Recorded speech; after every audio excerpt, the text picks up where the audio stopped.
Hello, and a very warm welcome to the Sussex Daily News channel. Tonight, we give you a piece of shocking news. Meghan pathetic and Harry miserable must stop empty gestures. Inequality is not unfortunate like a car accident. It has been manufactured, says Prince Harry, who has led a life of hereditary privilege since birth and was speaking from a loaned multi-million-dollar mansion in a city where money and fame rule supreme.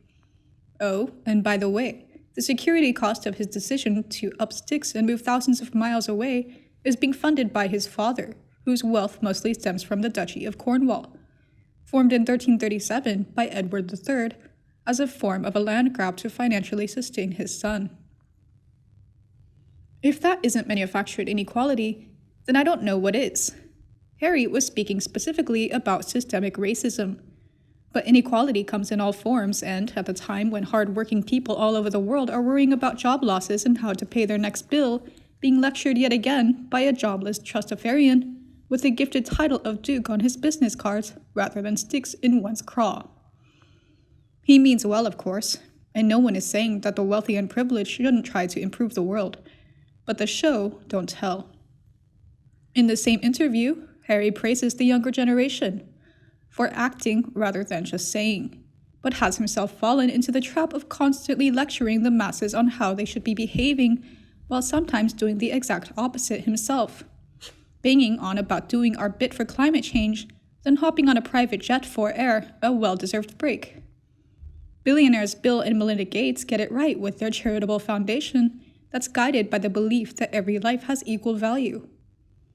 A similar message to Harry, yet so much more powerful, coming from a couple who, since they first writ in 1997 about children in India drinking dirty water, have not only given billions to causes aimed at alleviating poor health, poverty, and hunger, but without fanfare, have quietly given their time and energy behind the scenes too. They have earned the right to impart what they've learned to the rest of us, but even then they relay information to educate rather than hector. Sometimes it feels as though Harry and Meghan are trying to fast-track themselves to the expert status of Bill and Melinda, or Barack and Michelle Obama, via virtue signaling their intentions rather than getting a message across through their actions and achievements. And as for the pair of them reportedly calling a number of CEOs to urge them to put principles over profit, the thought of a jobless prince and his actress preaching to the business world where CSR, corporate social responsibility, has been a thing for well over a decade is just plain embarrassing. So, Harry and Meghan, no more empty grandstanding, please. Time to get down on the track and get sweaty with the effort that will speak far louder than words. Meanwhile, Prince Harry's royal biographer means by saying that Prince Harry is a shadow of his former self since moving to Los Angeles.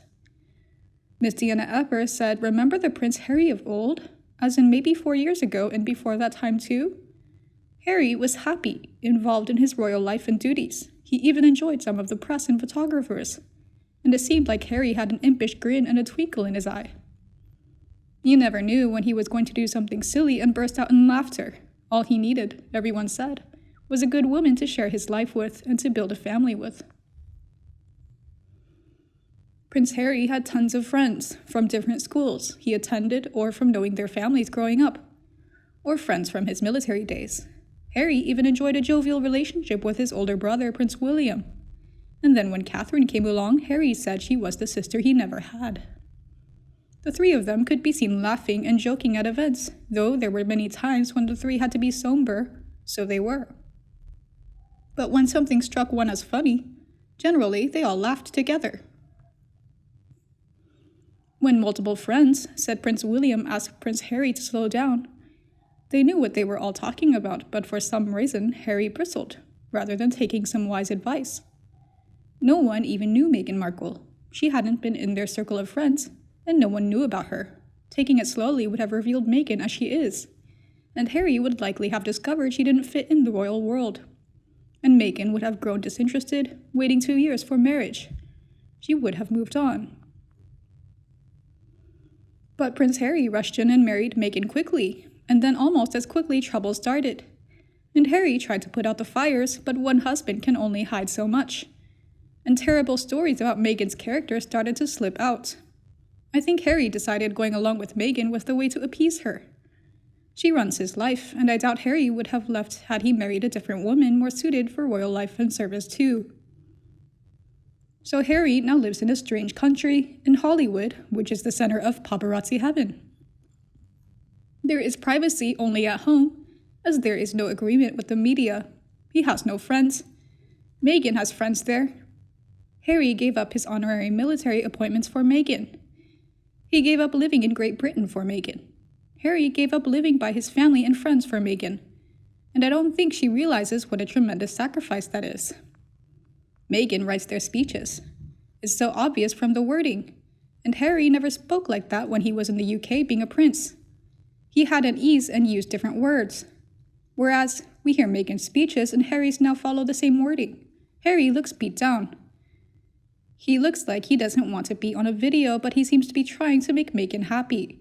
I think he's failing, and now this book might be the catalyst for Harry never getting along with Prince William again. Harry exists now to serve Meghan. He gave up his kingdom so she could be a movie star. Not happening. He has been an HRH. No, he absolutely cannot use it. For Meghan. So she could be a talk show host. Not happening. Harry gave up drinking with his friends for Meghan. So she could focus on woke causes for both of them to talk about. They look like hypocrites. Harry looked miserable. I don't know. Well, Archie's there, so okay. But Harry needs to leave. Harry is a shadow of himself. He looks like he's either on drugs or very depressed. The old Harry is gone. Meghan sucked the life out of Harry, and he's a mere shell of himself. And if a person doesn't want to think it's Meghan's fault, fine. Then just say Harry is a miserable one since he left his country, family, friends, duty, and identity.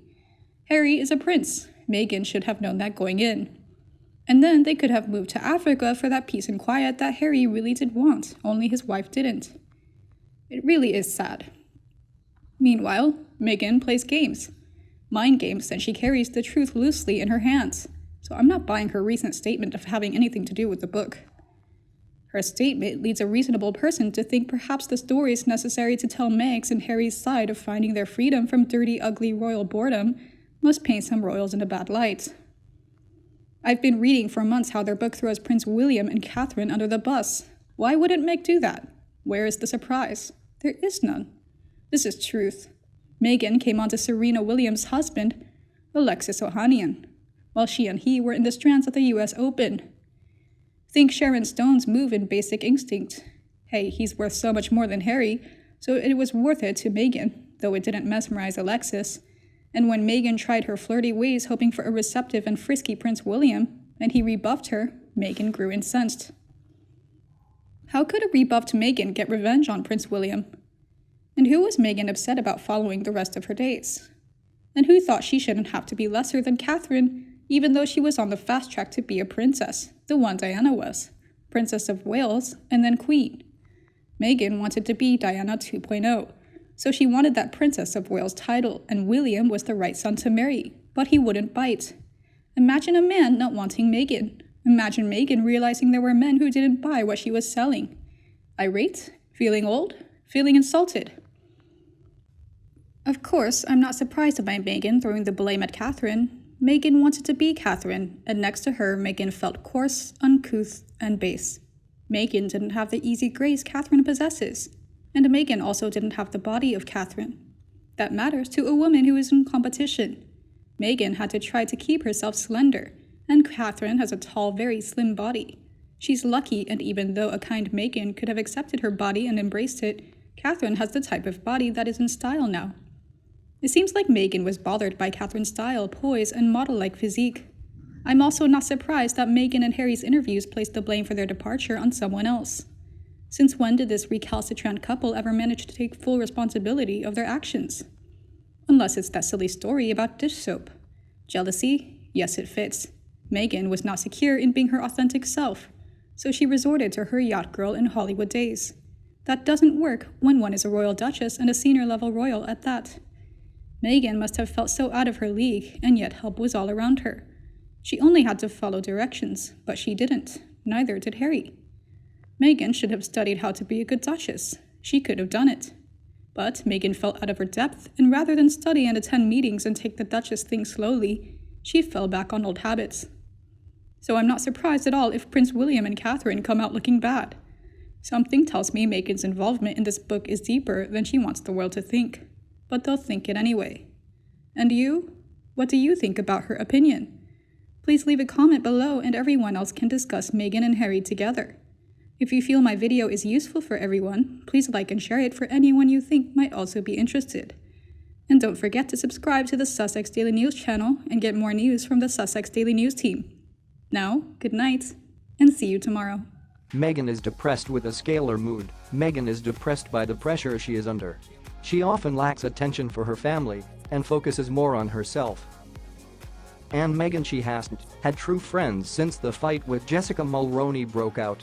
Meghan has long forgotten how to be kind to others. Worse,